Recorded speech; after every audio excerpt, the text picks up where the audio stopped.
Assalamualaikum warahmatullahi wabarakatuh. Kenalkan, nama saya Anissa Fikriana, NIM 2041050510112. Di sini saya akan menjelaskan tentang hiyar. Pengertian hiyar. Al-hiyar dalam bahasa Arab berarti pilihan. Pembahasan al-hiyar dikemukakan para ulama fikih dalam permasalahan yang menyangkut transaksi dalam bidang perdata, khususnya transaksi ekonomi, sebagai salah satu hak bagi kedua belah pihak yang melakukan transaksi atau akad, ketika terjadi beberapa persoalan dalam transaksi dimaksud.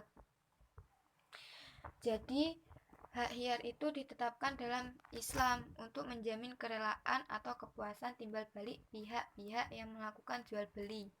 Dari satu sisi memang hiyar ini tidak praktis karena mengandung arti ketidakpastian suatu transaksi.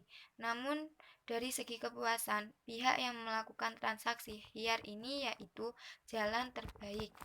Selanjutnya, hukum hiyar dalam jual beli. Hak hiyar atau memilih dalam jual beli menurut Islam dibolehkan. Apakah akan meneruskan jual beli atau membatalkannya, tergantung keadaan atau kondisi barang yang diperjualbelikan.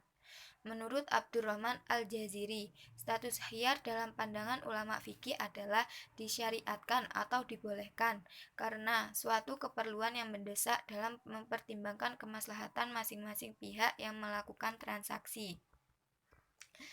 Jadi di abad modern yang serba canggih, di mana sistem jual beli semakin mudah dan praktis, hiyar tetap diberlakukan, hanya saja tidak menggunakan kata-kata hiyar dalam mempromosikan barang-barang yang dijual, tetapi menggunakan ungkapan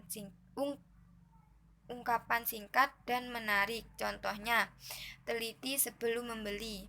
Ungkapan tersebut mempunyai arti bahwa pembeli diberi hak hiyar atau memilih dengan hati-hati dan cermat dalam menjatuhkan pilihannya untuk membeli. Selanjutnya, pembagian hiyar. Yang pertama, hiyar majelis. Hak pilih dari kedua belah pihak yang berakad untuk membatalkan akad selama keduanya masih berada dalam majelis akad atau di ruangan toko dan belum berpisah badan. Hiyar seperti ini hanya berlaku dalam transaksi yang bersifat mengikat kedua belah pihak yang melaksanakan transaksi seperti jual beli dan sewa menyewa. Yang kedua, hiyar aib, yaitu hak untuk membatalkan atau melangsungkan jual beli bagi kedua belah pihak yang berakad apabila terdapat suatu cacat pada objek yang diperjualbelikan dan cacat itu tidak diketahui pemiliknya ketika akad berlangsung. Misalnya, si A membeli telur 1 kg, kemudian 1 butir diantaranya telah busuk atau ketika telur dipecahkan telah menjadi anak ayam. Hal tersebut tidak diketahui oleh penjual atau pembeli. Menurut pakar fikih, ditetapkan hak hiyar bagi pembeli. Jadi, dalam hiyar aib itu, apabila terdapat bukti cacat pada barang yang dibelinya, pembeli dapat mengembalikan barang tersebut dengan meminta ganti barang yang baik atau kembali uang. Yang ketiga, hiyar ru'yah. Hiyar atau hak pilih bagi pembeli untuk menyatakan berlaku atau batal jual beli yang ia lakukan terhadap suatu objek yang belum ia lihat ketika akad berlangsung. Jadi, akad seperti ini menurut mereka boleh terjadi disebabkan objek yang akan dibeli itu tidak ada di tempat berlangsungnya akad atau karena sulit dilihat, contoh ikan kaleng atau sarden. Hiyar ru'yah menurut para ahli mulai berlaku sejak pembeli melihat barang yang akan ia beli. Yang keempat, hiyar syarat.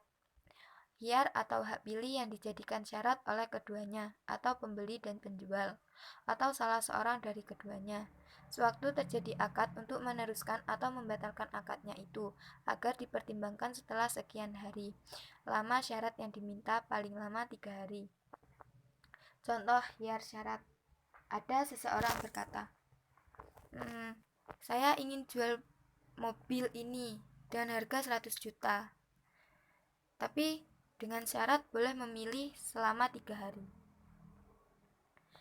Adapun hadis Ibnu Umar berkata, Rasulullah Shallallahu Alaihi Wasallam anba'i ghurori nahi, yang artinya setiap 2 orang yang melakukan jual beli belum sah dinyatakan jual beli itu sebelum mereka berpisah kecuali jual beli khiyar. Yang kelima, khiyar tayin, hak pilih bagi pembeli dalam menentukan barang yang berbeda kualitas dalam jual beli. Contoh khiyar tayin: pembelian keramik. Adanya keramik yang berkualitas super KW1 dan sedang KW2.